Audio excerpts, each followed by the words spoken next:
Hi guys, it's Kelly and I'm back with another video. This video is actually part of the Pretty Pink Posh May 2018 release blog hop. So I'm using some new products from this new release. The sentiment is from Simply Saying's Life.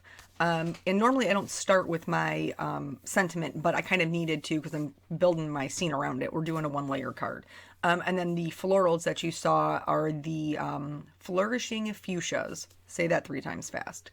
I was nervous I wasn't going to be able to get it out once, but they're beautiful, beautiful floral stamps. So I'm stamping this in intense black ink from Simon Says Stamp because I'm going to be doing some Copic covering over it. I'm going to turn it actually into a sign and just kind of like build it into my background scene. So I'm taking my T-square ruler here and just basically just drawing straight lines above and below the sign, and because I want the edges to kind of be like a little bit jagged. I almost wanted it to look like one of those like slate signs that you see in people's front yards, you know, like established since. My husband and I actually have one that my mom bought us. And so that it would just be hanging from the door. How we got here was basically whenever I'm coloring something, especially with florals, I like to Google it and look at the images so I can see what they look like in real life. And so I had been seeing all of these fuchsias that were the purple and pink combination, and I just wanted to see what my other options were.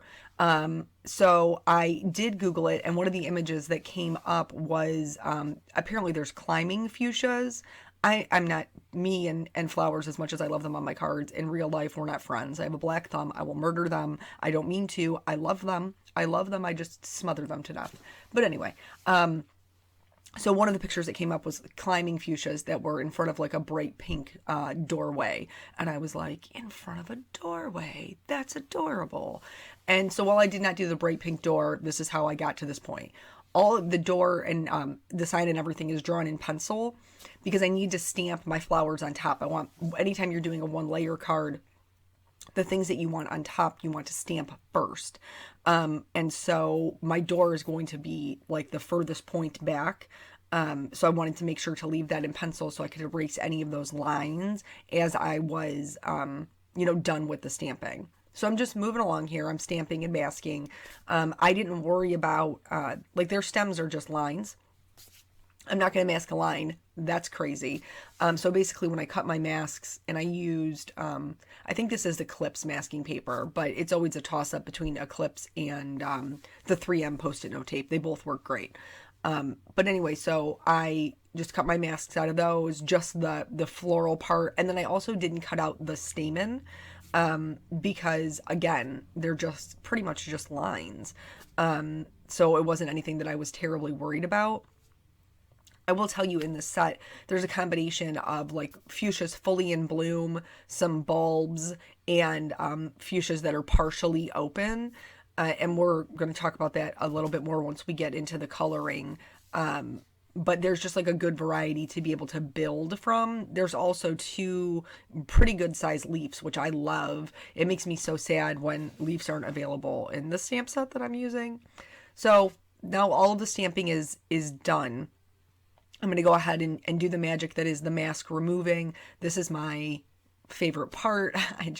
I love one layer cards that look super dimensional, and this one actually came out better than I had even hoped for. So I was really pleased with the way that it looked.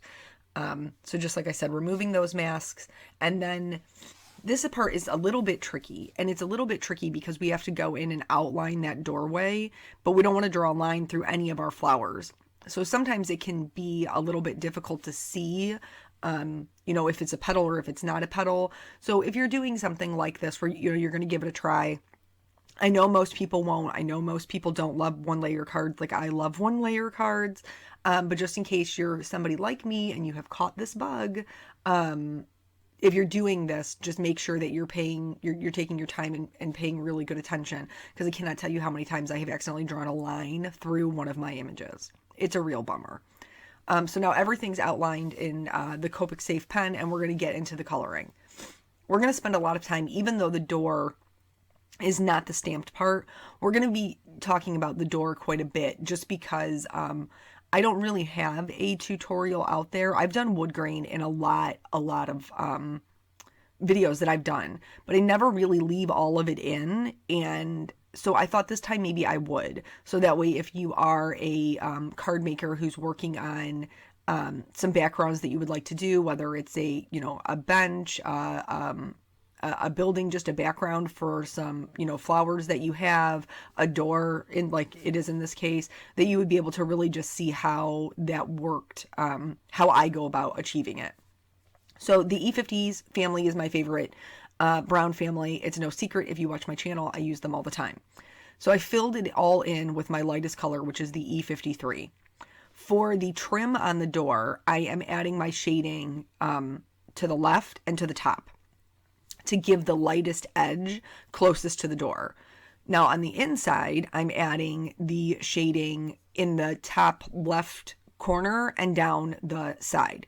The reason is because I want that door to look inset. I want it to look like the building is, well, the flowers are popping out, the building's behind that, the door's popping off the sign, and the door is going to be the furthest thing away in this card. After I've got just the general like cast shadows down, so I've done that around the flowers, I've done that around the sign, I'm going to start adding in some wood grain texture, and that is just basically a bunch of squiggly lines. I know that you're going to be like, there's no way that you don't put any like thought or planning or any of that into it, but honestly guys, I don't. I let my marker kind of skip. I do some squiggles. I will do kind of like a little curly cue. You want to be really light-handed with this because the texture isn't going to be the focal point of the card. It's just going to be something to give it a little extra oomph. So if you do a little curly cue, wow, that was hard to say, then you just, you know, bring the next two lines around it. And that's going to start to give you that really, really accurate wood grain texture. So here again, I'm starting the same way with this E57. I'm going in and just doing the cast shadows pretty much, just to get an idea of where we're starting from. I also did add a little bit of a shadow to the chord on the right hand side that's holding the sign, because the way that we're coloring this, the light source is on the right hand side, so that would cast a little bit of a shadow. The other line really wouldn't, because its shadow would kind of be directly behind it. So with this E57, I'm going to start to bring that shadow kind of out into the doorway, and I'm just using the side of my marker. I'm using, you know, very light hand and flicking motions. My E57s are one of the first markers that I bought, and I probably need to clean them because they're doing that kind of like that little sticky thing that they're doing. So I probably need to clean them out. My caps probably aren't getting really good closure, and so it's allowing some of my alcohol ink to evaporate. That's just, you know, something if you ever had that problem. For the sign, I'm going to add that shadow even further, and I'm actually slanting it kind of down and toward the left to follow that same kind of light source that we have been already using. I am going to cover the entire door with the E57. The E55 is great, and it's great to get a base and to give you color variation. So don't skip that step, even though it seems like it's an extra thing to do. It really isn't, because it's going to give you that wood grain. It's just going to give you even more texture, and that's, you know, important when that is your goal. So I did covered the whole door in the E57 just to make sure that it would be really like prominent and visible. But going in with the E59, I'm not going to do the same thing. I'm going to do the cast shadows because those are, you know, those would be the darkest. So I'm going to do the cast shadows for the door, and the same thing, you know, for that frame each time, but I'm keeping it to that left. You have to keep that light edge, or your frame is going to blend into your door and it's not going to look dimensional. The weird thing that I'm going to do with the E59 is that I'm only going to do some of the wood grain in the background. And the reason I'm only going to do some of it is because I only want it in the areas where it's going to be the darkest. So where I know I'm going to be blending out that shadow even further, I definitely want to keep some of that darkness showing through. So I'm just really doing, kind of following the lines that I gave myself for the E57 and just stopping them where I think the shadow is going to be. Once I'm done with that, we're just, this is how I always work, guys. You've seen the show before, from the lightest to darkest, darkest to lightest.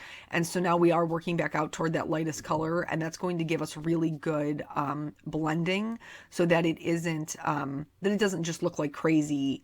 Wood grain normally isn't this kind of in your face.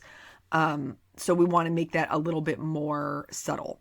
So did the little bit of the E57 that needed to be to blend out that E59, and then I'm going to go back in with the 5.5, and I'm really going to extend that down, so that way it does look, substantially more dimensional. I did add a little bit to the right hand side because this doorway would be fairly close to, to showing that end, even though I drew it off the page. And then I'm just going to take this E53 and just kind of go over everything. And this will really help, kind of set that back. From there, we're going to move on to the sign.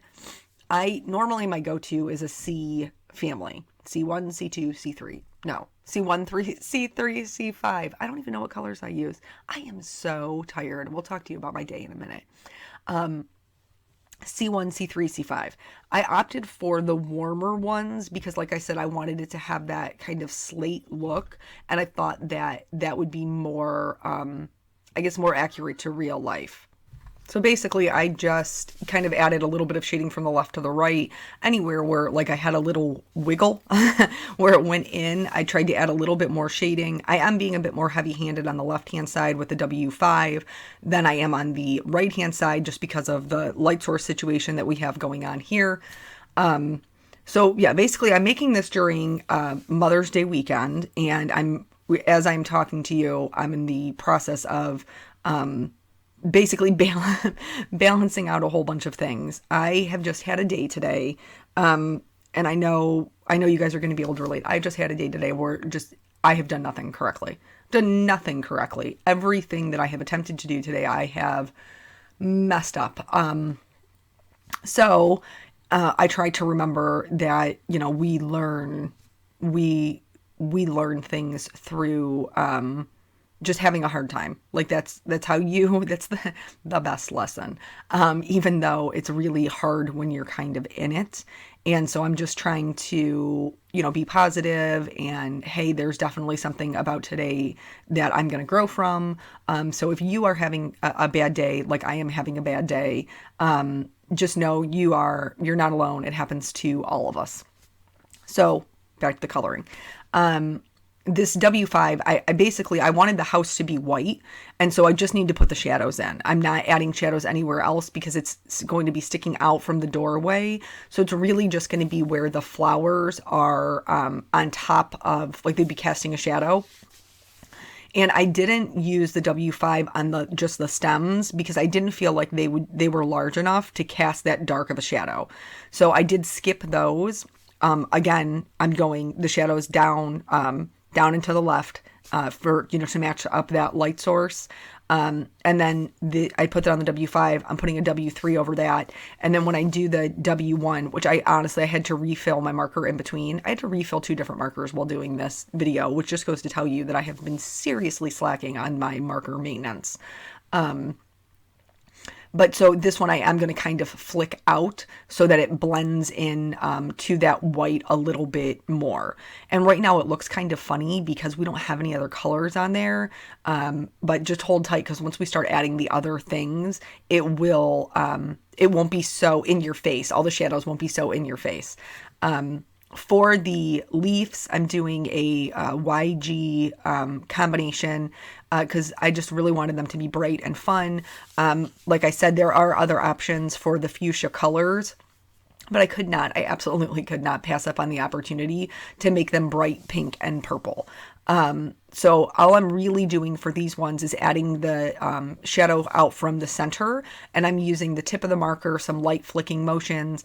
You want to make sure you're varying the lengths of your flicks, because you don't want to create like what I call a wall of color where it just looks very one-dimensional. You want to make sure that you're picking up, as you're flicking out, you're picking up that marker so that you get some variation. So just working all the way out to that lightest color. For this particular combination, I like to bring in my lightest color from the outside edge so that it doesn't pick up too much of the dark. We're going to do one other leaf, and this is just to show you those cast shadows. So this leaf is tucked behind the other one. So right out the gate, I'm drawing a line around where that other leaf is sitting on top of it. This means that the left-hand side of this leaf is going to be darker, but it should be. So I think sometimes we get stuck in that rut where we think everything needs to look the same, but it doesn't, because in real life it wouldn't. So that side of my leaf is going to be darker, and that is again going to help us with that dimension. When you're doing a one layer card like this, not just any one layer card, because some one layer cards, you can just stamp down a couple of things and it's still totally cute and adorable. But something like this where we're scene building and we're looking to achieve that dimension, those things, those cast shadows are things that you want to pay attention to. Now, I had a wonderful subscriber who had been messaging me on Instagram and had been asking me some questions about shading. Very quickly, back to the card. For the little bulbs, because they're round objects, I want them to have a round highlight. So when I'm going through and adding in the shading, I'm adding it from the top and the bottom, and I am leaving that center highlight in an arc is kind of how I'm doing it. So that way it does look like it's following around that bulb. I got a little bit heavy-handed here with the darker colors, but just because I really wanted them in there to kind of pop up that contrast.